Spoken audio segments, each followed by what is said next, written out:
Let us talk about the things I buy as a minimalist, which is nothing, because we don't have to buy anything to make us more of a minimalist. So I think a better way to phrase this video would be the things I appreciate as a minimalist. Of course, they don't make me more of a minimalist, but other than that, they are just things that helps me along the way throughout my minimalism journey. So let me start with the first, which is my watch. I always talk about digital distraction from my phone. A lot of time, a simple act of checking my phone to tell the time will lead to mindless content consuming. It came so naturally and frictionlessly. So I have a watch that serves the purpose of telling the time without having any contact with my phone. Nothing fancy, and it's not expensive. That's my Seiko 5 watch. It helps a lot when I'm out because I want to be present at the moment. I want to cut down on the use of my phone. But honestly, checking my watch is still a habit that I want to build. Sometimes, even when I'm wearing my watch, I still pop out my phone to tell the time because the muscle memory is so strong. So, I've been wearing my watch even when I'm at home to drill this habit down my brain. It's a tool that helps me with my digital minimalism. Next is what we all have in our pockets, a phone. In this era, who can live without a smartphone? I mean, we don't need it to survive, but it will be an extreme inconvenience if we don't have one. My smartphone is an iPhone 8. It's one of my best minimalist tools because it gathers all the functions into one. My books are in it. I communicate with this. I follow a yoga routine with this.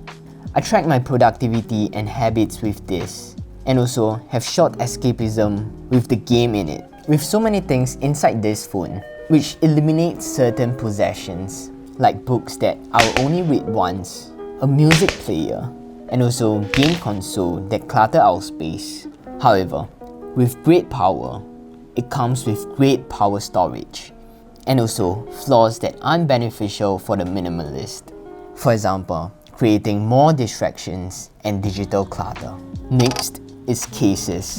As a minimalist, the things we own have their purpose and we use them. Despite my appreciation of wabi-sabi and things being imperfect due to wear and tear, I do hope that my possessions can last for a long time, especially my tech products because replacing them can be pricey. I definitely don't want to fall into a trap of upgrading a phone every time a new one is released.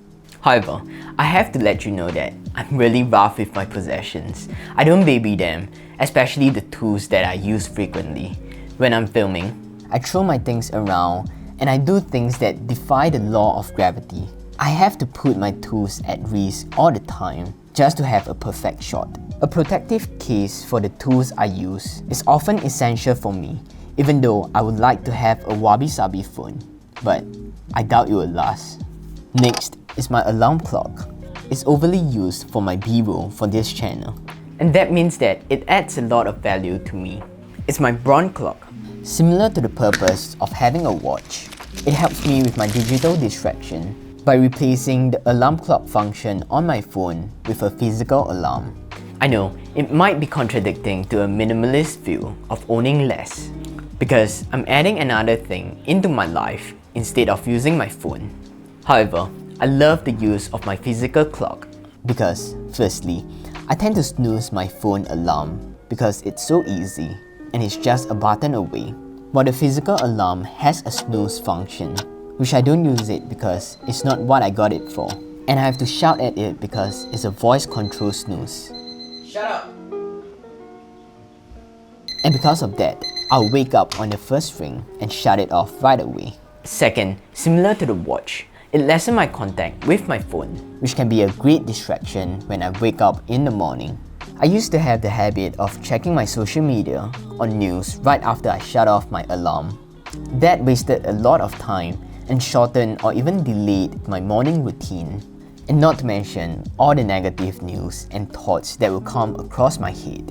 So, I see this clock as something that I'll use for a long time, as long as it possibly can. So aesthetics is definitely an important factor that I'll put into consideration. I always loved bronze design language, and that's the reason why I got them. Next, AirPods.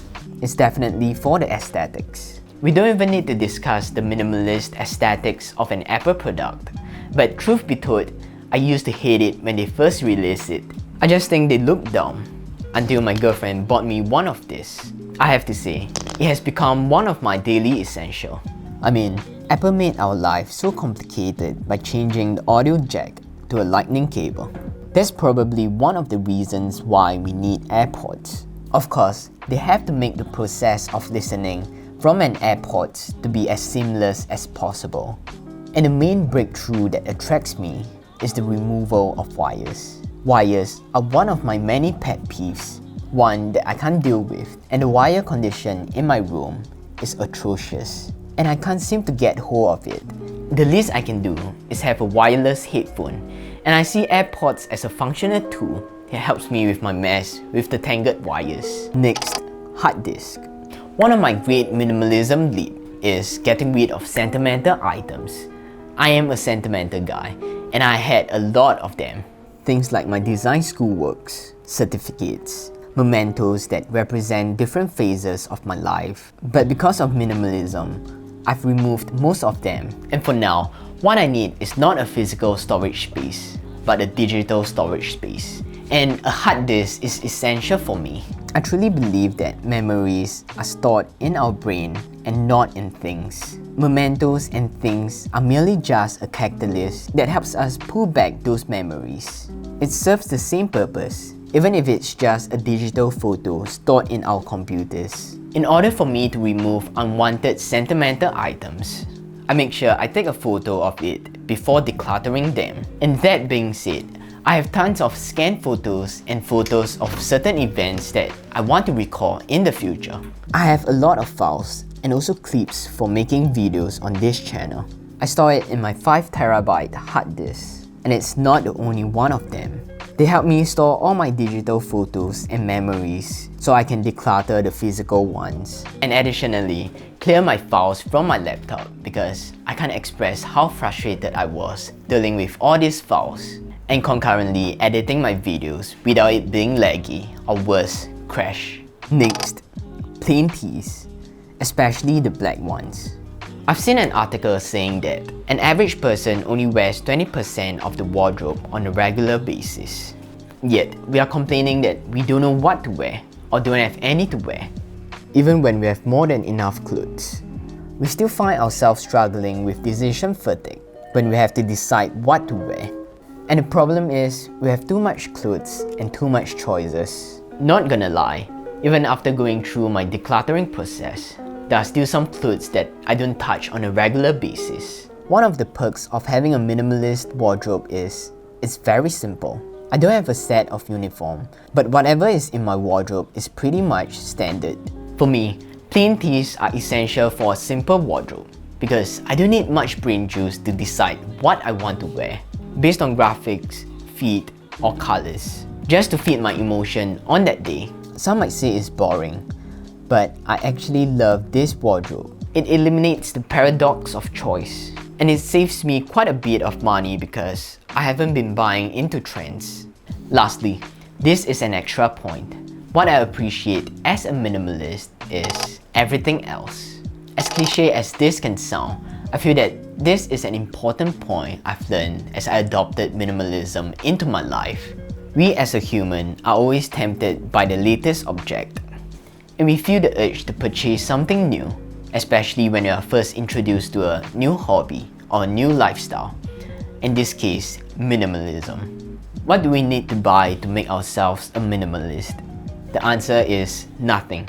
In fact, we even have to declutter some in order to be intentional. So that's all I have for this video, a slightly light-hearted one, but I hope this still can be something that can bring you value. If you are here for the first time, you can check out my other minimalism video on this channel. And if you wish to support this channel, you can help me with the like button, subscribe to this channel, and follow me on my Instagram. I'll keep you guys updated with new posts. And I have a Patreon link at the description below, and your contribution can definitely keep this channel going. I truly appreciate that. Thanks for watching, and I'll see you guys again soon.